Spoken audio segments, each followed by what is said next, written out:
If you asked me about a month ago, who are 3 wrestlers you think would never wrestle again, I would say Stone Cold Steve Austin, Kurt Angle, and Edge. Notice how all 3 wrestlers have neck problems. And then last night, this happened. You think you know me? Yo, I swear to God, I never ever thought I would see this. Never. I saw all the rumors, the leaks, the theories. Oh, Edge is coming back at the Rumble. Edge may return to the WWE. And I was like, yeah, whatever. I don't think so. This man retired on top. World Heavyweight Champion. Last match at WrestleMania. And he was forced to retire because of an injury. He had done it all in the company. To me, it was like, why would he risk his health to come back? I just didn't believe it.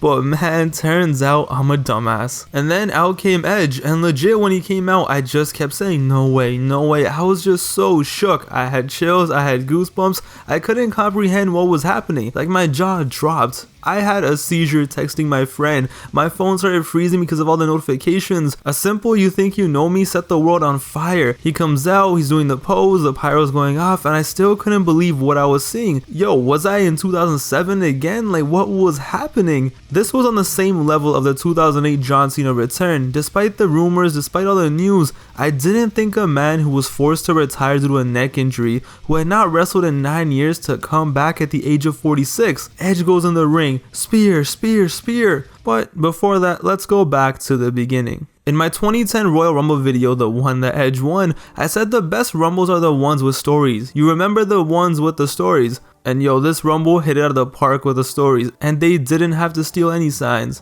The story going in was simple. Who the hell is going to eliminate Brock Lesnar, the #1 entrant?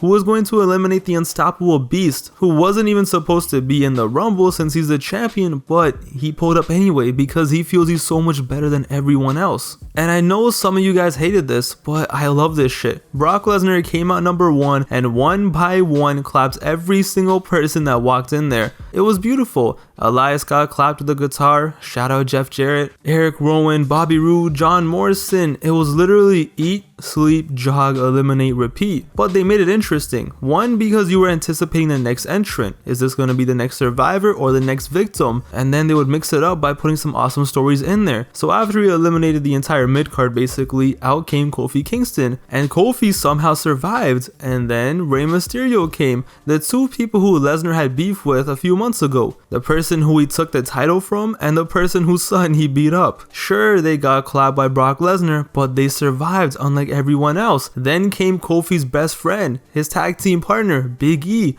Someone who's just as big as Lesnar, so he rallies the troops and they wild out. And Trouble in Paradise to Lesnar, and Big E does his finisher, and then the 619. After all these months of Kofi, Rey, and Big E waiting, it was time for payback. And then Lesnar eliminated them all. But for the time being, it was an awesome story. But then the story became, can this monster survive other monsters? Also, MVP came out, shout out to you for the effort. Wasn't the best effort, but hey, you tried. But then came Keith Lee, and you saw Lesnar mouthing to Paul Heyman. He's a big motherfucker. And Keith Lee put in work. He took down Lesnar, and then another monster came, Braun Strowman. And it was like, yo, is Lesnar in danger here? He has to verse these monsters now. But those idiots decided to fight each other instead of fighting Lesnar, and Lesnar took them both out. After Lesnar basically eliminated half of the roster, it was time for Ricochet. Ricochet comes out, and surprisingly he doesn't get eliminated right away, and he survives.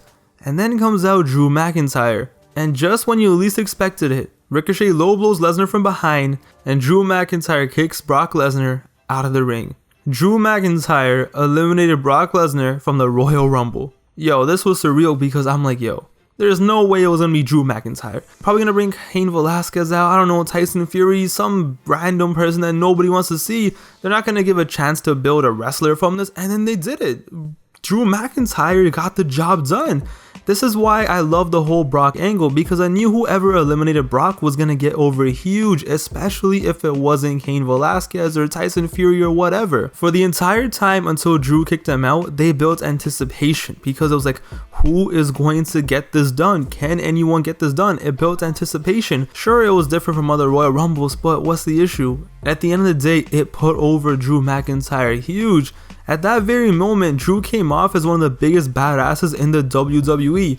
He walked in there and literally kicked out Brock Lesnar, who eliminated half of the roster. See, that was great storytelling. Brock survived the jobbers and the mid-carders. He survived the people he destroyed a few months ago. He survived the big monsters, but he couldn't survive the two nobodies in his mind who he thought would be no trouble. And it was Ricochet who caused the downfall, the same man who he embarrassed on Raw. What a moment and what a picture. The Royal Rumble was just fun. I loved the first half, and when it became a normal Rumble match, it was still a good time. But yo, like I said, when Edge came out at number 21, went in there and just speared everyone, I was just like, wow. I was speechless. Just look at this visual. It was surreal. It was a moment like this that you're never gonna forget ever. It's moments like this that make you go, wow, I love wrestling. We saw a man come back who I never thought we would see ever again, and just wild out in front of 40,000 people. And then once Randy Orton came out, I was like, okay, please, please, please give me a rated RKO reunion. I even tweeted it out, and yo, they did it. This moment right here, straight out of 2007, I loved it. This was my childhood. No, scratch that. This was our childhood. For all the Ruthless Aggression era kids watching, this was just awesome for us. Rated RKO, back at it again, 13 years later. I was just so happy, grinning from side to side. I'm a sucker for nostalgia, and this was just perfect. But when the dust was settled, it was down to the final four. Randy Orton, Edge, Drew McIntyre, and Roman Reigns. And my favorite part of the entire Rumble. So Orton hit Drew with the RKO, Edge then hit him with a spear, and then they even did a double RKO on Drew McIntyre. But this moment right here just made me mark out. So at one point, Randy Orton was about to do the RKO on Edge, but then Edge turned around and Randy's like, whoa, my bad. And this was a callback to the 2007 Royal Rumble when Edge was about to spear Orton in the final four, but Orton turned around with a chair and Edge was like, whoa. What a great callback, man. I'm a sucker for this type of shit. But the question was, could Rated RKO really trust each other? And then Edge eliminated Randy Orton. DTA, don't trust anyone. So either Edge, Roman, or Drew McIntyre was gonna win the Royal Rumble, and Edge and Roman wilded out. Superman punch, spear, until they both found themselves on the apron, and out went Edge. Roman back in there, and we heard so many boos. Of course, here we go. Super Roman was gonna win the match, wasn't he? He had Drew over the ropes, and I was like, alright, GG, thanks for coming. You tried your best, Drew. At least you eliminated Brock Lesnar. But Drew fought back, and a Claymore kick, and then Drew McIntyre threw over Roman Reigns. I didn't see this coming. I thought, no way, Roman Reigns gonna win. He's gonna versus The Fiend at WrestleMania, Super Roman to the rescue, and I wasn't even mad about it because I'm like, alright, it makes sense. But when Drew McIntyre won the Royal Rumble, I was like, wow, I respect this. A star was born. From Brock to Edge to Rated RKO to Roman giving everyone a heart attack, WWE pulled the trigger on Drew McIntyre, and this was awesome. If anyone deserved this, it was Drew McIntyre. Yo, this man debuted in the WWE in 2007 when I was in grade 4. Now I'm in my 4th year of university. He was the chosen one. The highest of the highest expectations were placed on this young man, and he tried his best. But whatever happened, and he found himself released from the company in 2014. From the chosen one to the fired one. He went away though, he put in work, he traveled the world, he mastered his craft, got better than ever, came back, and now all these years later, he's going to WrestleMania. How can you not respect that? I love it. Plus, if The Rock is down with it, why aren't you? I love this Rumble. Top 5 all time in my opinion. Okay, that is probably recency bias. We will discuss this next year and see how it ranks. But this Rumble had it all. The stories, the moments, the surprises, the surprise win. Now it all depends. How does the WWE handle Drew going forward? And that's really what's going to cement this Royal Rumble. But watching this live, it was a blast. Edge returning is something that I'll never forget because I didn't think it was going to happen. Some of you might have believed the rumors, but for me, I was like, yo, the neck injury was bad enough to force him to retire, and it had been 9 years. It wasn't like Daniel Bryan where it was like a year or two later, but I'm happy to be wrong, and at this point I just hope Edge stays safe. But what a night.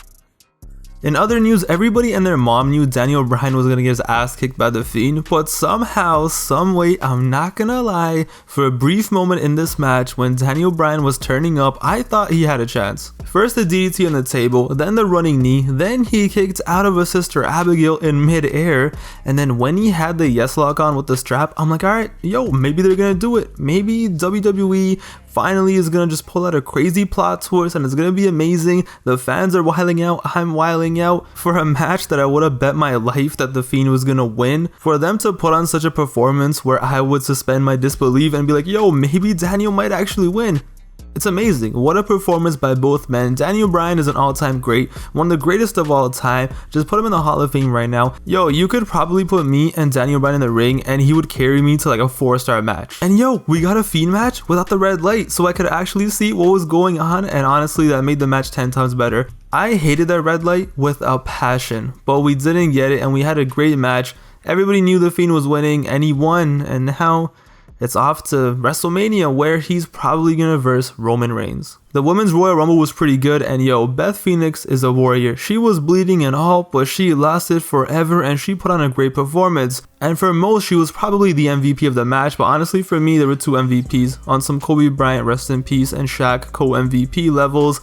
I would give it to Beth Phoenix and Bianca. Yo, Bianca is going to be a huge star in the WWE. She is the future. She has so much charisma. She has a skill. She has a talent. She has a look. She has a move. She has it all. She's going to be a huge star. And she put on a great performance. She lasted forever. She set the record for most eliminations at one point. And she just had a great performance. It was awesome to see Naomi come back. Naomi has so much talent. And it was awesome to see her do her Kofi Kingston impression. The WWE Women's Division has never been this talented ever before. There is so much talent that even the most random wrestlers that you never heard of are awesome now. What a long way this division has come, and last night was good. I do wish that Sasha was involved, but she wasn't. She was probably injured and I hope she gets well soon.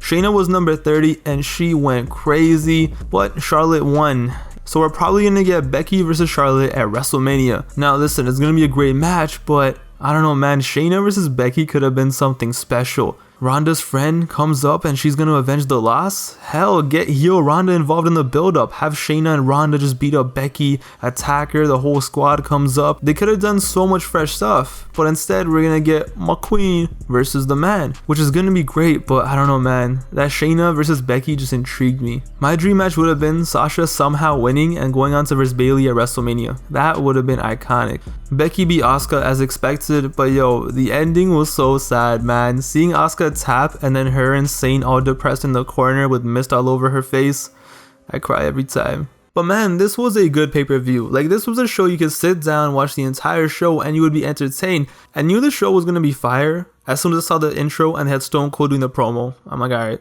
if you have Stone Cold Steve Austin hyping up your show, you better deliver. Also, shout out to the Usos.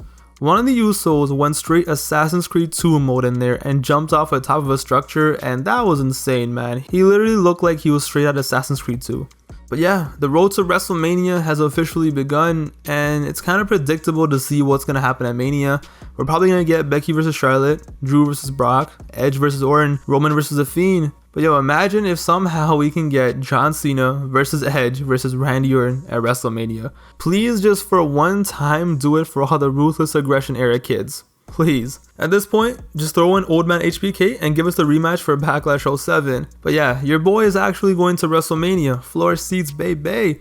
And I'll vlog it for the memes, you know, I'll show my experience. But I swear to God, if I don't see John Cena, I'm gonna start a riot. In before, haha, you can never see John Cena, ha ha ha.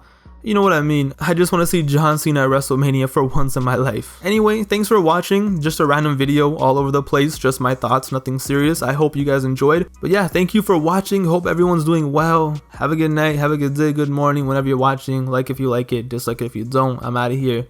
Thank you.